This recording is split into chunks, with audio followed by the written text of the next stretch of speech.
Assalamualaikum, selamat siang, salam rahayu. Jumud, ibaratnya apa tak? Orang yang mempunyai sifat-sifat beku, orang yang susah untuk berubah, orang yang pandangannya bisa dibilang itu nggak mau berubah, telat. Dan jika orang-orang semacam itu aktif di dalam organisasi, itu tidak akan membawa perubahan apapun, karena sifatnya itu. Semua orang tahu dulu Kiai Said itu ya, sebelum menjadi ketua PBNU itu Gus Dur sudah memberitahu bahwa dia ini akan jadi ketua PBNU setelah umurnya 55 tahun ke atas. Cerita singkatnya kan gini, antara rumahnya Kiai Said dengan Gus Dur ini kan jaraknya dekat lah, nggak terlalu jauh. Saat itu Gus Dur tuh sedang olahraga pagi-pagi, kemudian mampir ke rumahnya Kiai Said, kan satu lingkungan di Ciganjur. Setelah itu Kiai Said disuruh membuka kitab Ihya, disuruh membaca soal sabar dan tawakal. Setelah Kiai Said membaca, belum selesai saja Gus Dur sudah tidur. Ya tidurnya nggak lama lah. Setelah bangun kira-kira 5 menitan atau lebih dikit gitu kan, tiba-tiba Gus Dur berkata, kamu nanti akan menjadi ketua PBNU setelah umurmu 55 tahun. Makanya jangan heran Gus Dur itu seperti apa mendukung Kiai Said agar maju. Pilihan seorang wali itu memang susah untuk ditebak dan memang terbukti gitu loh. Cara pemikiran Kiai Said itu kan sudah jelas kan. Dulu banyak ditentang seperti apa. Bahkan banyak Kiai sepuh yang menentangnya. Karena apa? Input atau bisa dibilang informasi yang salah yang diterima. Tentu dari orang di sekitarnya Kiai sepuh itu. Mungkin salah informasi, mungkin dari input-input orang yang tidak suka dengan Kiai Said. Akhirnya apa? Kiai Said salah satu ketua umum PBNU yang terbaik. Tegas, terukur, pokoknya pas. Orang seperti Kiai Said itu jasanya banyak. Tapi ada satu lagi orang yang bisa dibilang beliau ini tidak aktif dalam pengurusan PBNU, tapi jasanya banyak. Siapa? Gus Nuril. Gus Nuril itu satu tokoh yang paling banyak jasa termasuk untuk NU. Itu salah satunya Gus Nuril. Ini orang lapangan banget gitu loh, orang belakang layar banget. Apalagi sekarang muncul tesis nasab ini. Gambaran yang ada, yang tertangkap saat ini, aduh gitu loh. Tokoh-tokoh atau orang di PBNU itu di mana? Kemana gitu loh. Justru yang paling mencolok saat ini, sangat disayangkan loh. Ada yang berkata, ada tokoh NU yang dia bisa dibilang usianya sepuh. Tapi kenapa cara berpikirnya, stylenya, gayanya seperti orang NU garis lurus? Ini kecolongan atau apa? Kok ada semacam itu? Sikap-sikapnya, cara berpikirnya, input-input, output yang dia katakan, itu tidak jauh dengan orang-orang NU garis lurus. Sama gitu loh. Apalagi saat menyikapi soal tesis nasab. Padahal yang menggelontorkan tesis nasab ini orang NU, asli orang NU gitu loh. Di zaman dulu ya, sebelum Islam itu datang, kafir Quraisy, bahkan orang Yahudi, itu orang jumud semua. Islam datang aja itu, mereka kan nolak. Dianggap sesat lah, dianggap keliru lah, dianggap apalah, pokoknya pasti negatif. Yaitu sifat-sifat jumud. Apalagi saat orang berkata tes DNA itu haram, itu lebih jumud lagi itu. Di zaman sekarang ada orang berkata tes DNA itu haram, bayangin saja. Padahal itu demi apa? Demi dirinya sendiri, demi kaumnya dia sendiri. Itu lebih jumud. Orang begitu itu. Dia nggak sadar sedang mempermalukan dirinya sendiri gitu loh. Emangnya dia siapa? Fatwa soal tes DNA di Batul Masail NU jelas. Di banyak negara juga banyak kok fatwa-fatwa tentang tes DNA. Itu juga jelas. Dia tuh siapa? Kok soal mengharamkan gitu loh. Dan yang paling bisa dibilang sangat nggak pas dan itu meninggalkan jejak mungkin sampai nanti, sampai kapanpun saat orang-orang NU dituduh sendiri dengan sebutan Wahabi, Khawarij NU, bayangin saja. Di belakang tesis nasab ini ada Gus Abbas Buntut. Orang semua tahu Gus Abbas Buntut itu siapa. Bahkan mereka itu nggak ada apa-apanya. Mau menyangkut siapa? Leluhur. Leluhurnya juga nggak ada apa-apanya dengan leluhur Buntut gitu loh. Jasa Buntut itu banyak untuk perjuangan NU, bahkan pendirian Ponpes Tebu Ireng saja. Itu Gus Abbas Buntut ada di jasanya. Nah orang-orang Buntut ini juga aktif di tesis nasab. Kalau ada yang berkata menuduh semacam itu, terbalik sesungguhnya. Lontaran-lontaran kata seorang oknum itu khas NU garis lurus. Makanya ya pemikiran-pemikiran Jumud itu kalau bisa itu jangan sampai masuk ke PBNU. Kalau bisa itu jangan. Pasti akan menimbulkan masalah. Karena cara berpikirnya saja udah Jumud gitu loh.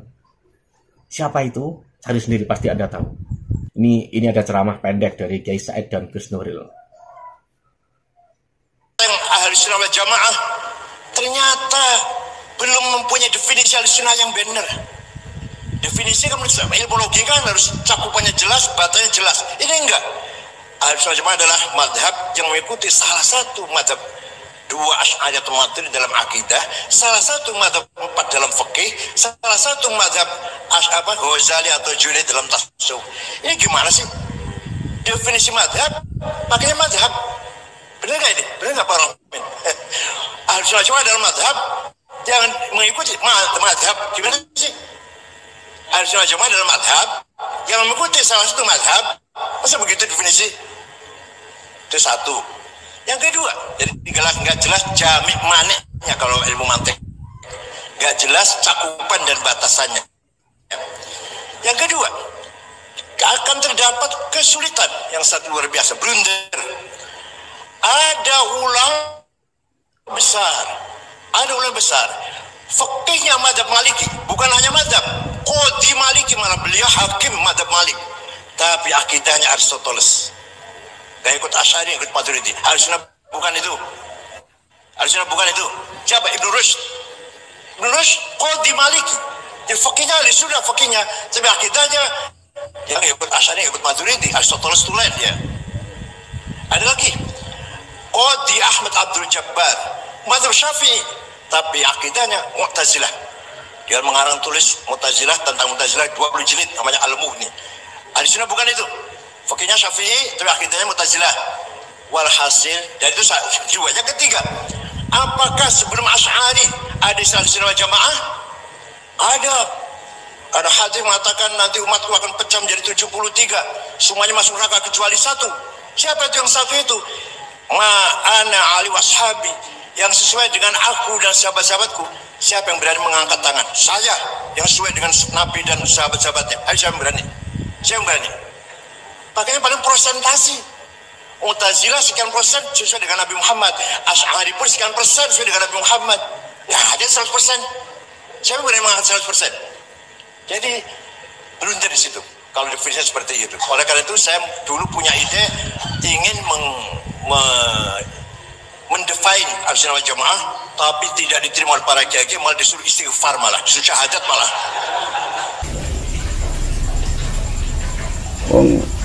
Ono Habib mati ratusan tahun, begitu disebut namanya ngatek meneh urip salaman terus iki mati meneh. Niki Pak Gus Allah nggawe kaya jadilan apa jalanku nyawa begini. Selot suwe ndadekke goblok. Islam diguyu. Orang lain akan memandang Islam itu agama goblok, agama paling goblok. Padahal Islam itu pelopor pengetahuan.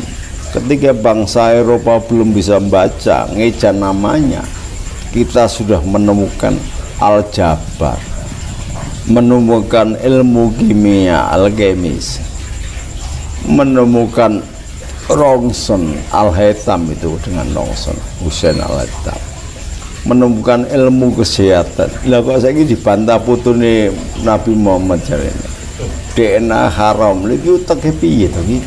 Carane ngaji piye? Ning Quran itu ana ayat sing afala taqilu, afala tatafakaru, jumlahe puluhan. Itu kan Gusti Allah setengah nyindir. Apa otakmu ning dengkul, apa pikiranmu ning polok kan. Lah kok iki malah DNA haram lho, piye to iki? Wah. Tidak ada apa namanya pesantren yang diasuh sama Habib kemana? Ya memang